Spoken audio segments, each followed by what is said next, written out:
So welcome everyone and thank you for joining the call today. Our financial year 24 results confirm the Ubisoft is back on track on its profitable growth trajectory with record annual and Q4 net bookings, operating income and cash flow from operations aligned with our targets. This year marked a pivotal first step in our turnaround, showcasing solid performance and the first benefits of our transformational toward a more balanced and recurring business model, one supported by multiple revenue streams. The year also demonstrated the strength and value of our key assets, including our talented global teams, a diversified portfolio of high-quality franchises, which drove our back catalog revenues to all-time highs, passionate communities of fans across our franchises, cutting-edge proprietary technologies, and a unique position in the gaming industry that enabled us to sign profitable B2B partnerships. At the same time, we continued to adapt to a fast-changing industry and made further progress on transforming the organization at all levels. I will now let Frédéric detail our financial performance. Frédéric? Yes, thank you, Yves, and hello, everybody. The year was marked by improved activity metrics across console and PC, with 138 million unique active users, up 4% versus last year, and MAUs at 37 million, also up year-on-year. Playtime progressed well, up 12% year-on-year, with higher PRI per hour. Full-year net bookings came out at record levels, reaching 2.3 billion euros, up 33% year-on-year. Our Q4 net bookings stood at 873 million euros, up 179% year-on-year. Record back catalog was a key driver for Ubisoft performance this year, with net bookings up 49% to 1.5 billion euros. It notably reflects a stellar Rainbow Six Siege performance, as well as our capacity to increasingly value and monetize our IPs through B2B partnerships. Rainbow Six Siege, in its 9th year, strengthened its leadership in the highly competitive first-person shooter live services landscape, with impressive and sustained numbers throughout the year. The phenomenal reception of the Six Invitational that broke all previous viewership records, a record Battle Pass conversion, and multiple gameplay and player safety improvements contributed to the game's remarkable performance this year, with net bookings up more than 50%. Session days grew significantly year-on-year, up 38%, and session days per player grew 24%, leading the game to start fiscal year 25 in very good shape. Indeed, in April, we have already seen an acceleration of its year-on-year session days growth versus Q4. Additionally, the introduction of the marketplace beta generated a positive reaction from the community and bodes well for the future of the game thanks to the potential of much stronger network effects. The Assassin's Creed back catalog continued to outperform in Q4, benefiting from the recent Assassin's Creed Mirage launch and the inclusion of Assassin's Creed Valhalla in the Game Pass. Overall franchise quarterly active users grew double-digit year-on-year. The overall brand grew net bookings by more than 30% over the year. I would also like to highlight that the Assassin's Creed and Rainbow Six franchises both benefited from solid fan bases, each surpassing 30 million unique active players over the year. Activity, as well as its well-balanced economy. Quadrupling year-on-year.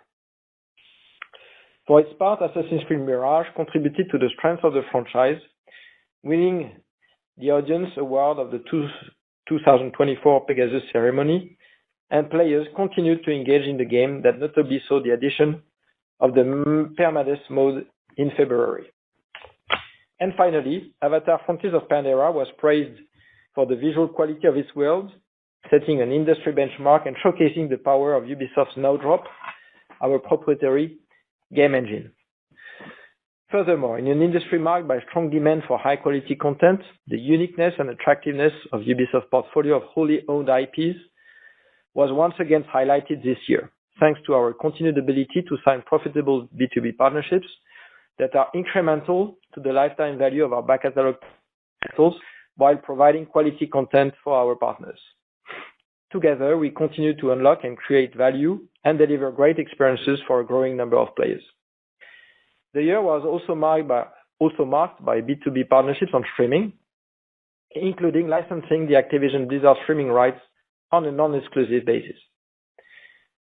Total digital net bookings reached 1,988 million euros, up 34% year-on-year. NPRI stood at 879 million euros, down 12% year-on-year.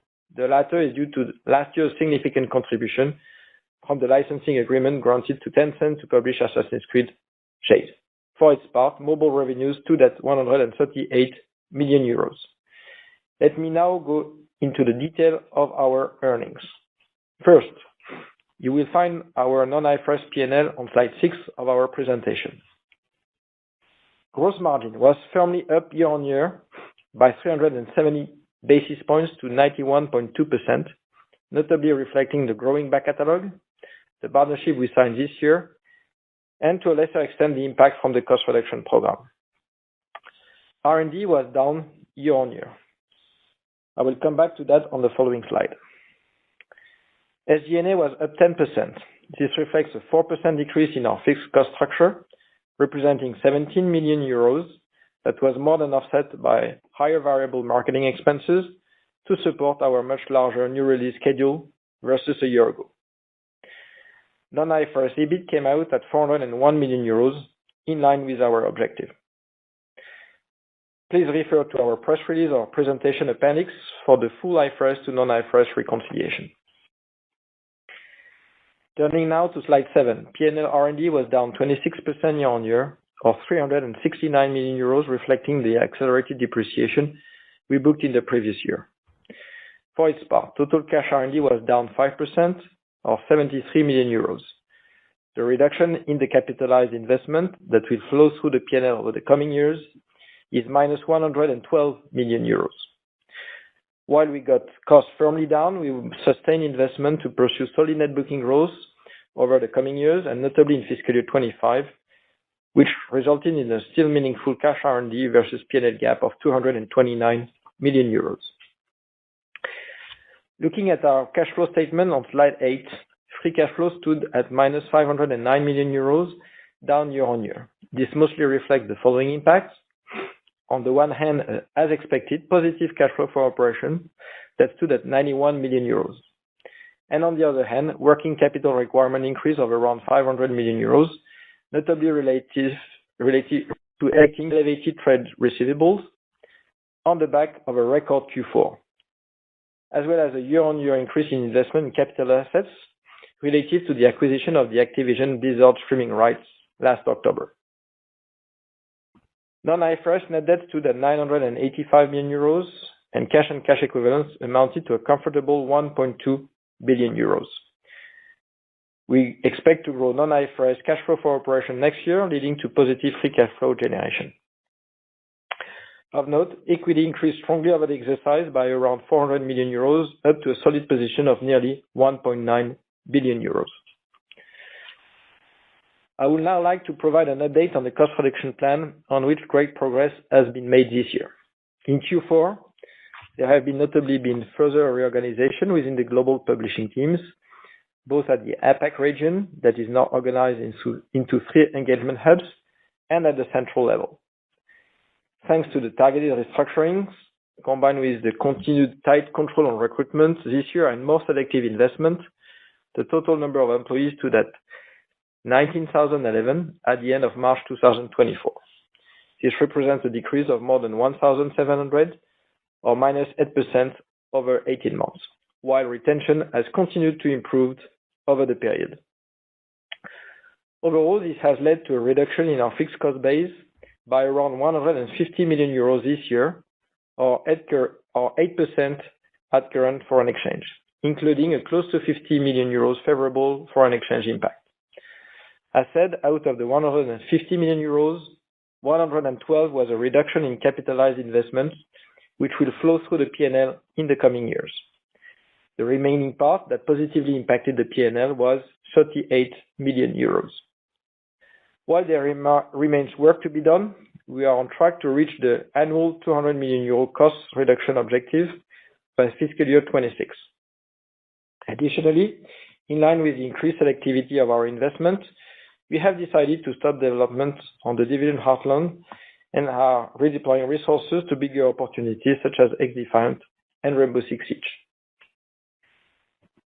Turning to the outlook, we expect for fiscal year 25 solid net booking growth, a slight increase in non-IFRS operating income, and growing non-IFRS cash flow for operations leading to positive free cash flow. So let me summarize the different moving parts that explain the expected slight increase in operating income. First, the solid net booking growth will be driven by a mix skewed towards stronger releases compared to last year. Our much bigger releases on the premium side than last year will come with significantly higher R&D, royalties, and marketing expenses in year one, as we are coming with strong ambition for this. Our free-to-play releases will come with an expected negative contribution, reflecting early cautiousness in the guidance in year one for this new business model.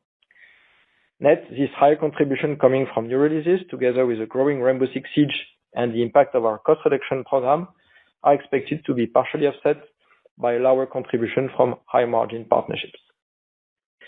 The above translates into gross margin slightly declining year-on-year, P&L R&D expected to be above the historical range of 35 to 40% of net booking, and SG&A expected to be at the high end of the historical range of 25 to 30%.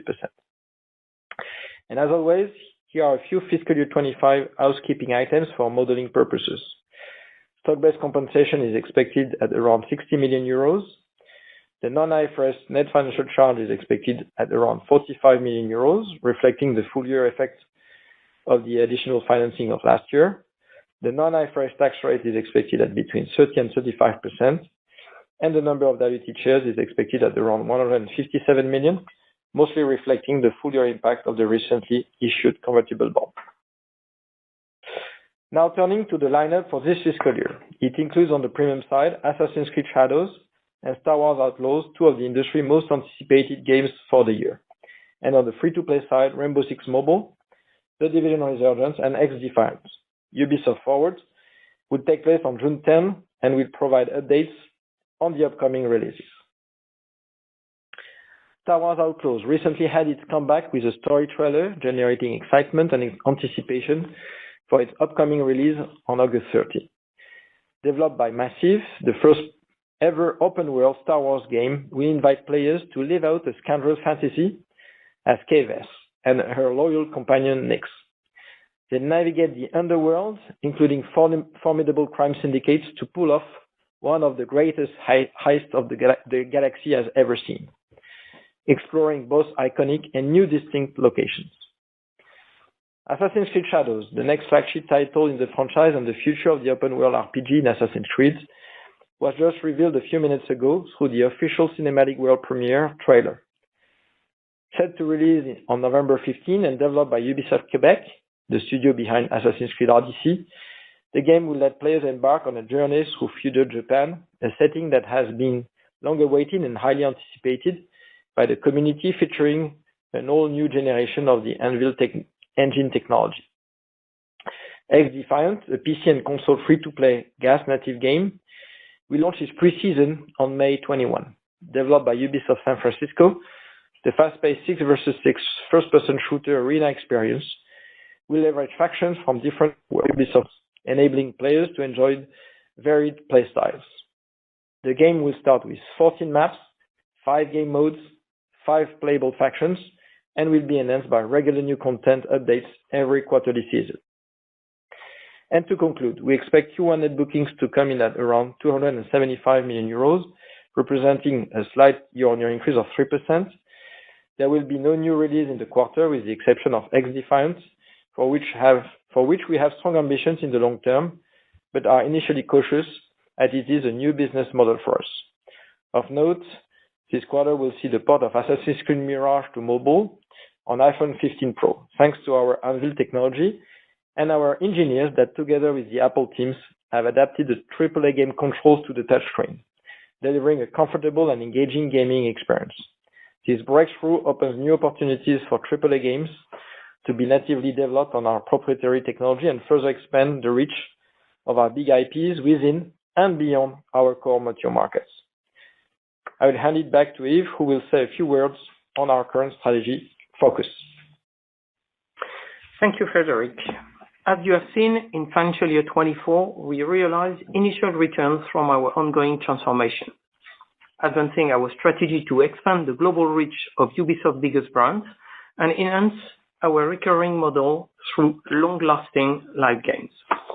As a result of detailed market analysis, as well as a pragmatic and more selective organic investment strategy, we are playing to our strengths and sharpening our strategic focus on two verticals: open world adventures and GaaS native experiences.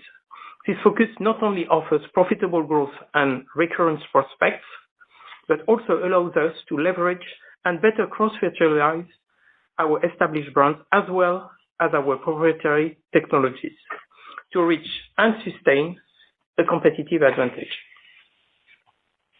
Our first objective is to return to leadership in the open world adventures, which are immersive worlds with a rich lore that deeply engages players.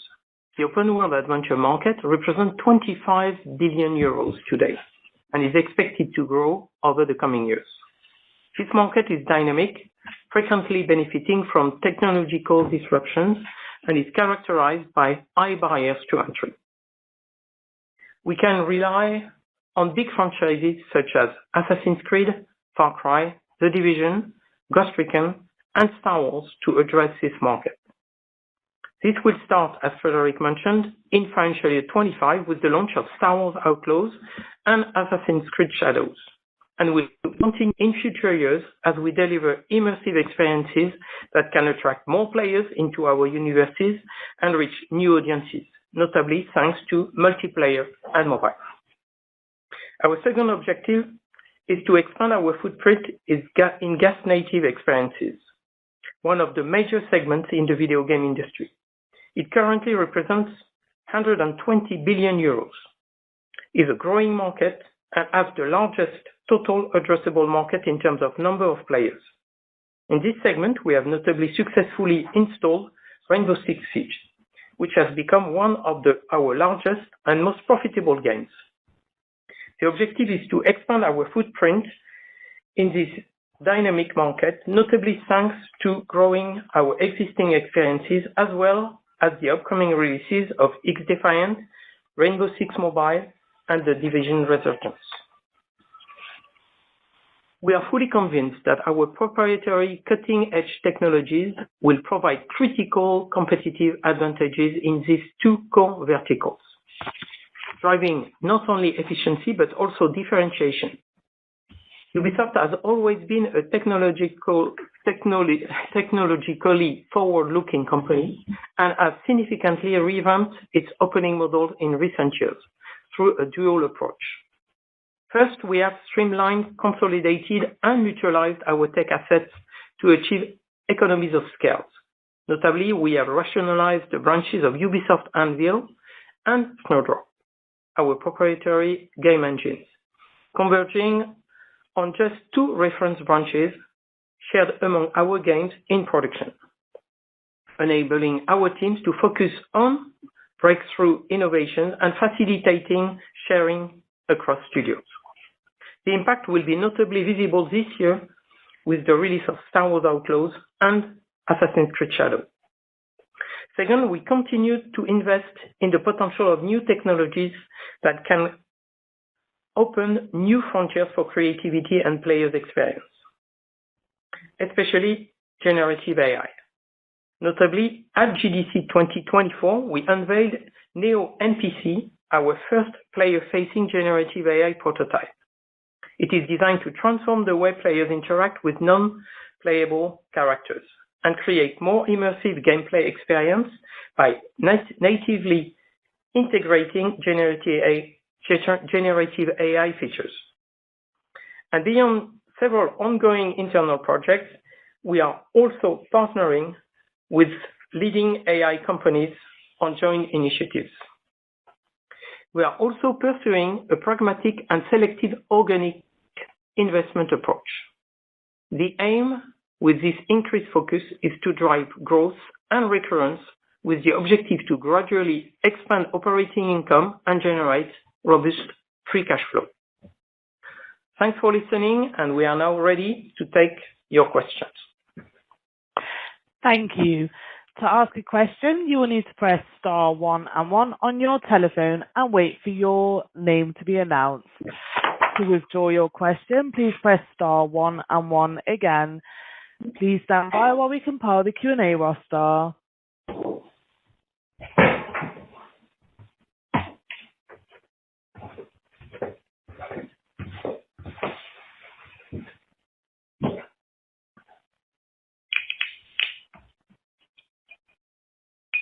Once again, if you'd like to ask a question, please press star 1 and 1.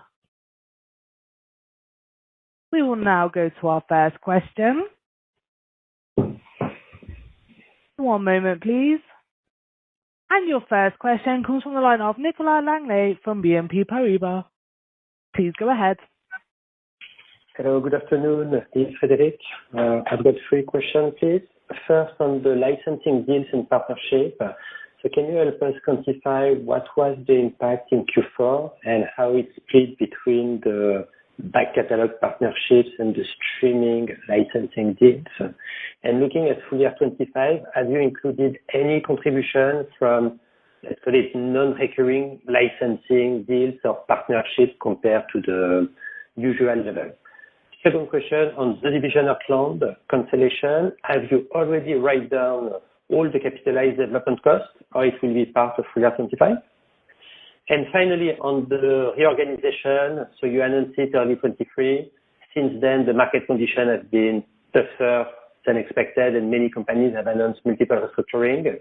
So given the current market condition, would you consider going beyond the 200 million non-variable cost reduction?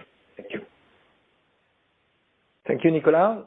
So on your first question, as we said, early February, we expected a significant contribution in Q4 from B2B partnerships, and that came in line with what we expected.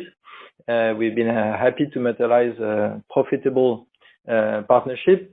I won't provide you with the split between the different ones. What we can say relative to the non-exclusive licensing of the streaming rights is that the revenue came in at a higher level than the initial purchase price, which we said had been comprised between 50 and 100 million euros. So we've been happy to already secure a strong return on investment. In fiscal year 25, as I said, yes, we included further partnership. As we said in the past already, we've seen a recurring revenue streams from this B2B partnership because we see a diverse number of players that want to get access to high quality content and to get access to our high quality back catalog. So we will continue, but to a lower extent than in fiscal year 24. For Heartland, yes, it was a difficult but necessary and important decision to decide to stop the game, as we see bigger opportunities coming with XDefiant and Rainbow Six. Yes, we already depreciated the full game costs. And in terms of the cost reduction, as we mentioned, we've been progressing along the lines that we had defined in a significant manner, combining selective investment, strict control on recruitment, reduction in real estate footprint, requestioning external spending, both in the production and IT side, and proceeding with targeted restructuring. And we will continue along these lines. We are confident to deliver on the 200 million euro at least objective, but there is still meaning work to do to get there. So we will stick to that objective for now. Perfect. Thank you. You're welcome. Thank you. Thank you. We will now go to your next question. And your next question comes from the line of Nick Dempsey from Barclays. Please go ahead. Yeah, good evening. I have three questions. So first of all, just on your guidance for Q1 net bookings, it's more or less in line with the first quarter of 2024. Considering the Rainbow Six Siege sounds like it is continuing to do well. You should have some follow-on unit sales from some of your launches in the second half of 24. I don't think there were notable partnership deals in the first quarter of 24, and you've got XDefiant coming up. Why wouldn't the first quarter of 25 be higher than first quarter of 24? That's the first question. Second question, apart from games that are always in the portfolio, like Just Dance, are you building into your guidance any releases that you have not yet revealed to us? And the third question, looking at your geographical splits in Q4, quite a big spike up in North America, can we assume that the partnership deals were very weighted to partners from that region? So on the first question, yeah, we are usually cautious with our early guidance getting into the year, so that's what is being reflected here. We are happy indeed to see early strong progression from Rainbow Six Siege, so that bodes well for the rest of the year. In terms of the new releases for the full fiscal year, we're happy with what we shared with you today, so we have nothing more to share. Just one word around Just Dance that you mentioned, which, as you know, has moved to a live service model, so it's now being reported as back catalog. On your third question, yeah, so in North America, indeed it was a higher number significantly versus last year. That reflects the profile of our new releases, the fact that Rainbow Six Siege has had a remarkable growth, and first-person shooter games are particularly stronger in the US, and yes, to some extent, a repartition of the partnership revenues. Thank you, Frederic. You're welcome, Nick. Thank you. We will now go to the next question. And your next question comes from the line of Ed Young from Morgan Stanley. Please go ahead. Good evening. Thank you. I've got two, please. First of all, it's a very strong net bookings number for the year just reported. You talked about strong growth. Perhaps it's only a beat from where consensus was. Is that what you anticipated? Is that you really thought strong would be, or is it fair to say that's above your expectations going in? And if so, how do we bridge the IFRS non-operating profit being in line with where you originally came to? And then the second, there was some discussion there about generative AI and NPCs and sort of the very sort of start point of that. Do you have any formed view on what kind of efficiencies AI can generate in terms of, efficiency of production or better production in terms of how you think about the opportunity set in, let's say, the next 1 to 2 years, or is this very much kind of theoretical upside as you think of it? Thanks. Yeah, hello, Ed. Thank you for your question. So yes, for Q4, net booking came in line with our expectations. As I said, the B2B partnership came in as we anticipated. We had a softer launch than expected on Skull and Bones that was offset by an overperformance from Rainbow Six Siege. On the Gen AI, we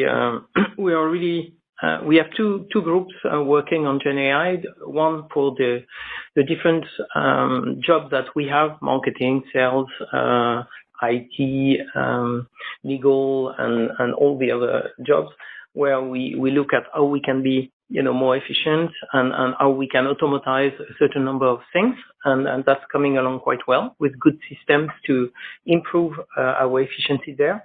And on the other side, it's how we can improve the quality of our games in making those games more alive. So we did present Neo and PC at the last conference, and it was well appreciated, and it showed what we will be able to do in our games that will make them more alive and richer. So I expect a lot from Gen AI in our games to make our games more interesting, and for people to really have a personalized experience.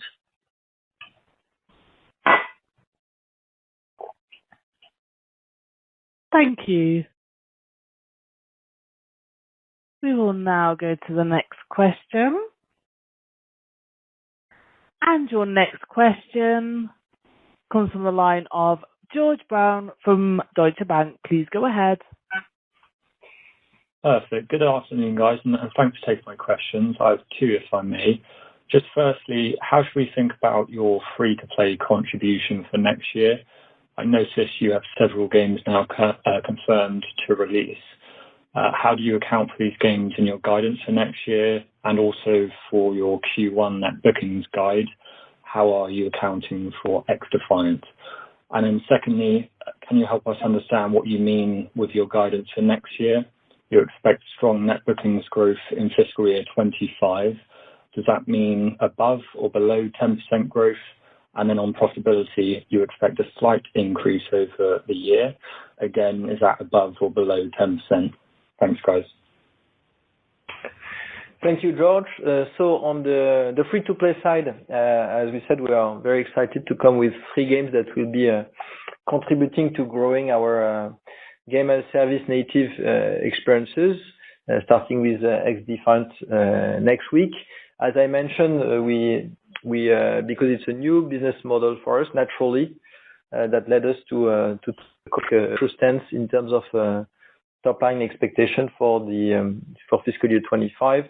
So that's why we factored in a negative contribution this year. As for the net booking growth and profitability progression, I won't provide you with more granularity. What we can say is that we expect a solid net booking growth, mostly driven by our new releases and mostly coming from premium launches such as Star Wars and Assassin's Creed.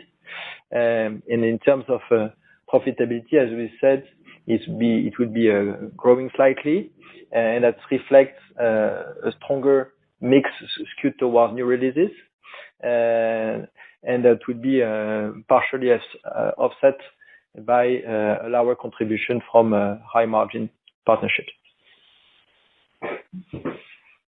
Perfect. Thank you. You're welcome. Thank you. We will now go to the next question.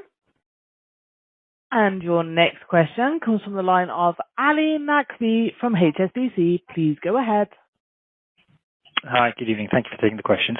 Could you just sort of break down the working capital outflow this year in a bit more detail, please? And just link to that, I mean, the partnership revenues, what is the sort of cash conversion on those, and how material should we think about that in terms of working capital contributions for next year as well?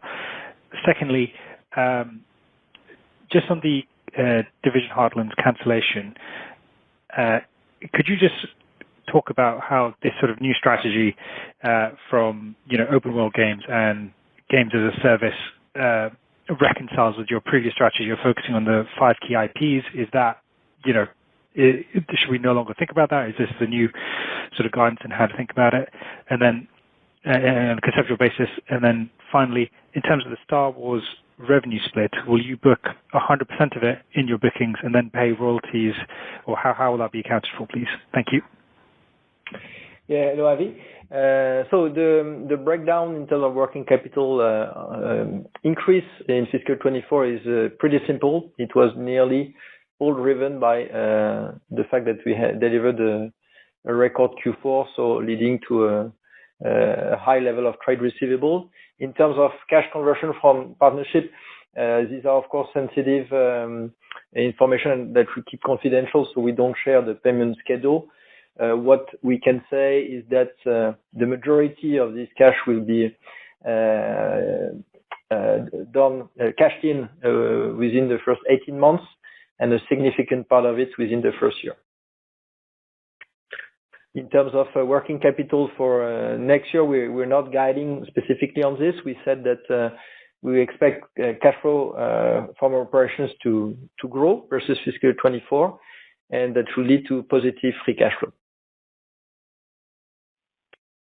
On the new strategy, in fact, the strategy is very close to the one we had. It's just more focused on action open world adventures and gas native games. And Heartland was not really aligned with that strategy.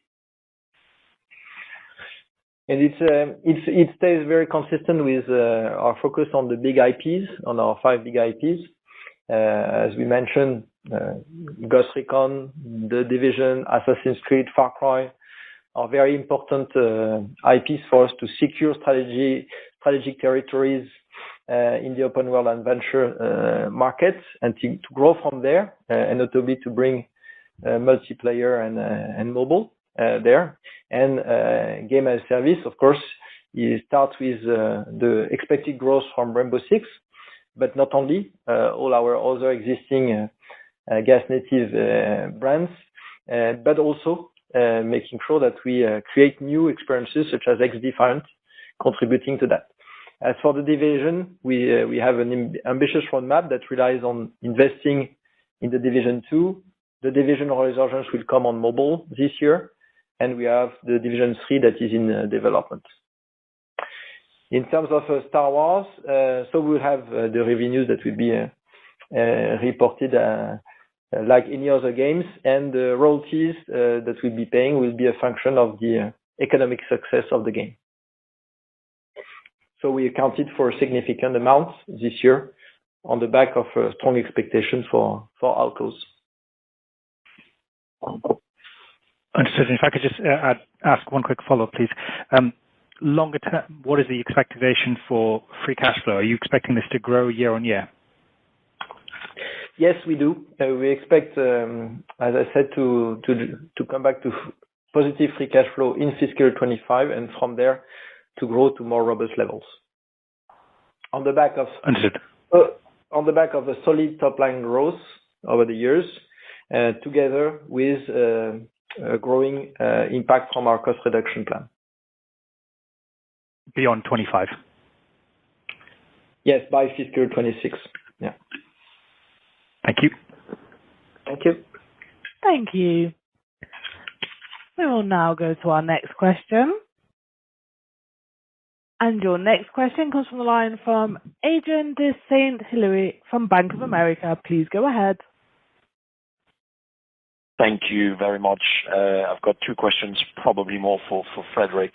Is it fair to say, given the language that you've used around slight increase in EBIT growth, but solid growth in bookings, that you expect EBIT growth to be below revenue growth? And then you've given us already a lot of moving parts, but I would appreciate if you could perhaps point us to the right level of cash R&D for fiscal 25 from the 1,255, which was reported in fiscal 24. Thank you. So yes, that's the expectation. EBIT will be growing, but behind top line growth. In terms of the expectation for cash R&D, we expect it to be up versus fiscal 24, driven by royalties. That will be significant. But if we exclude the royalties, as we said, we'll continue along the line of reducing our total cash R&D, excluding variable elements such as profitability bonuses. And as we said, as we launch free-to-play games, it's not as profitable as other types of games we launch, because there's a large investment in marketing, and it takes more time to generate more revenue. In year one, yes. But of course, we expect a superior operating margin over time. Yes.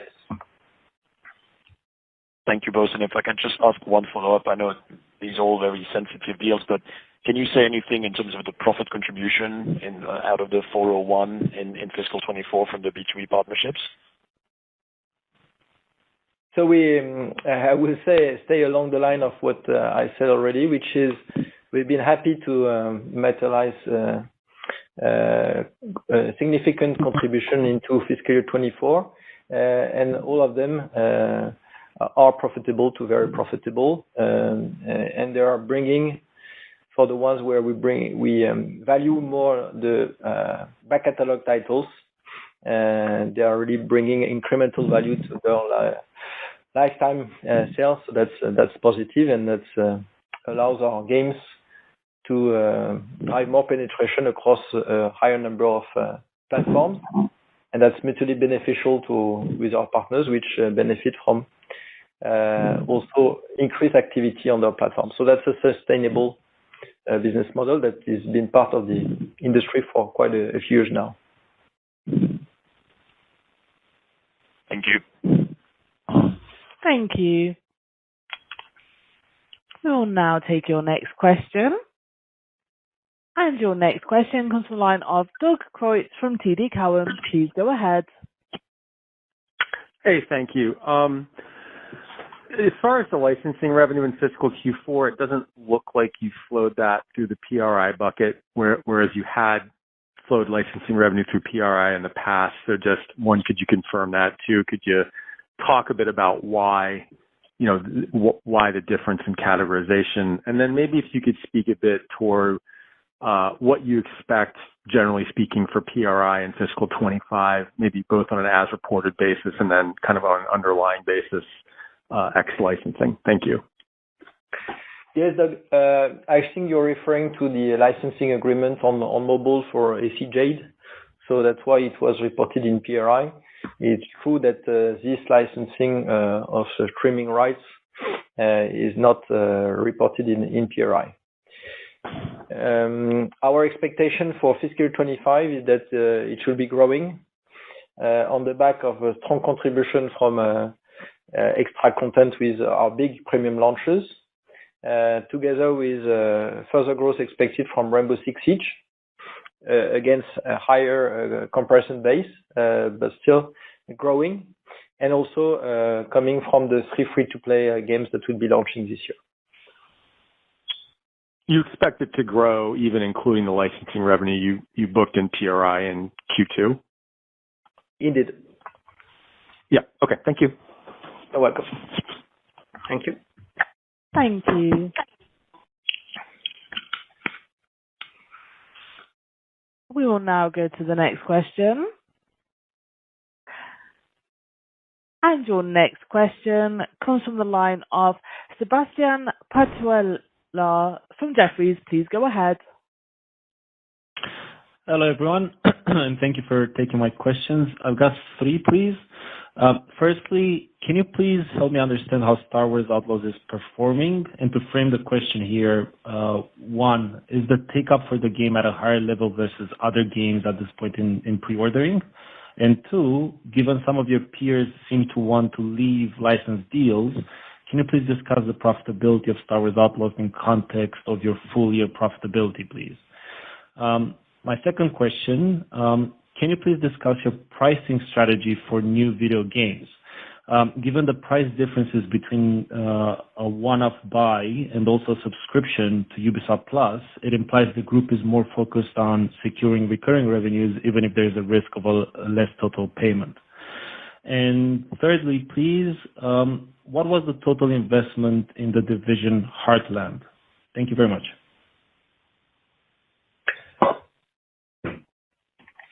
So on the Star Wars Outlaws, we've been very happy with the reception that has been driving excitement among the fans, notably of the franchise, because it's the open world game coming on Star Wars, and we are focusing on a narrative part between movie 5 and 6 that will be intriguing the fans of the franchise.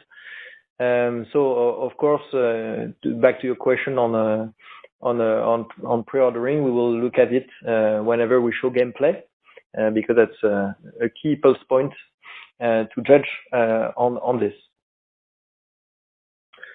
In terms of licensing IPs and profitability matters, when you have the opportunity to come with such a great franchise with Star Wars, and where Ubisoft can bring something very special with an open world setting, and bringing many new players to the Ubisoft ecosystem, together with good financial terms that we've agreed on with Disney, it's a great opportunity. So of course, each licensing opportunity needs to be judged in terms of opportunity cost versus proprietary IPs.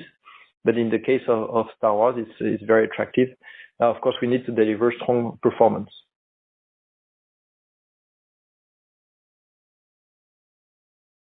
Thank you. I think there were two other questions. You asked on Heartland investment. We don't disclose a detailed number on the budget.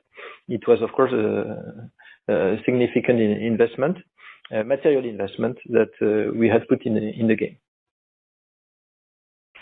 And in terms of your third question around pricing strategy for new video game, I think your question relates to a pricing-based game versus recurring revenues. What we look is we want to be relevant in any business model. So we want to bring high production value into our paid games, high production value and content for players behind additional content, and make sure that our gameplay loops and the capacity to design guest-native gameplays with social interactions, frequency of updates, will also be very relevant for the future. So our objective is for our games to be relevant in our portfolio, in any business model, paid, extra content, in-game monetization. And when you're good in in-game monetization, you're also good when go to subscription, because you keep the monetization for you. And also subscriptions in our Ubisoft Plus are generally long term, so it's a very good way also to give players the possibility to play many of our games and perform in all those games, and they actually buy also more of the games later on. So it's a good way to make people understand all the Ubisoft offering, and for them to test those different brands.